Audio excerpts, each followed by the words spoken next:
Көп тілділік және оқыту әдістемесі әр елдің ұстаздары үшін өзекті мәселе. Бүгін Павлодар педагогикалық университетінде заманауи әлемдегі мектеп мұғалім инновация атты бірінші халықаралық педагогикалық оқулар бастау алды. Ғылыми іс-шара көрнекті жаңашыл педагог Рафиха Нұртазинаның 100 жылдығына орай ұйымдастырылған.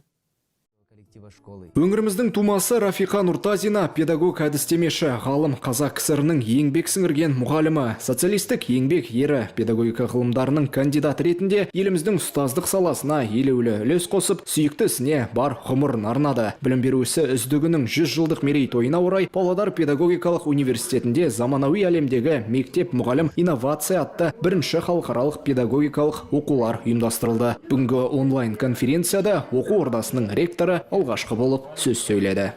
Қазақ тілі мен орыс тілін тең оқытудың теориясы мен практикасын өлшеусіз үлес қосқан, тың ұстанымдар мен әдістемелер енгізген ғалым ұстаздың ізденістерін жалғастыру бүгінгі ұрпақтың міндеті.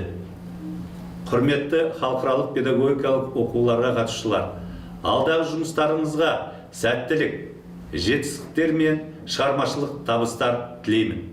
Онлайн кездесуде Рафиха Бекенқызы мен жақсы таныс болып бірге жұмыс істеген американдық ғалым Дэн Дэвидсон де сөз сөйледі. Жалпы халықаралық ғылыми тәжірибелік конференцияға әлемнің жан-жағынан 200-ден аса зерттеуші мен ұстаз қатысты.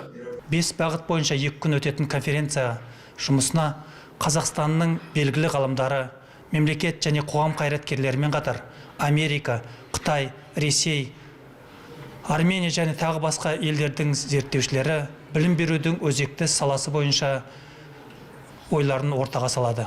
Сонымен қатар Павлодар педагогикалық университетінде ғылыми іс-шара аясында 72 сағаттық біліктілікті арттыру курстары ұйымдастырылады. Педагогикалық оқулар наурыздың 9-на дейін жалғасын табады. Тархан Бекешев, Дмитрий Моисеенко, Ирбис телекомпаниясы.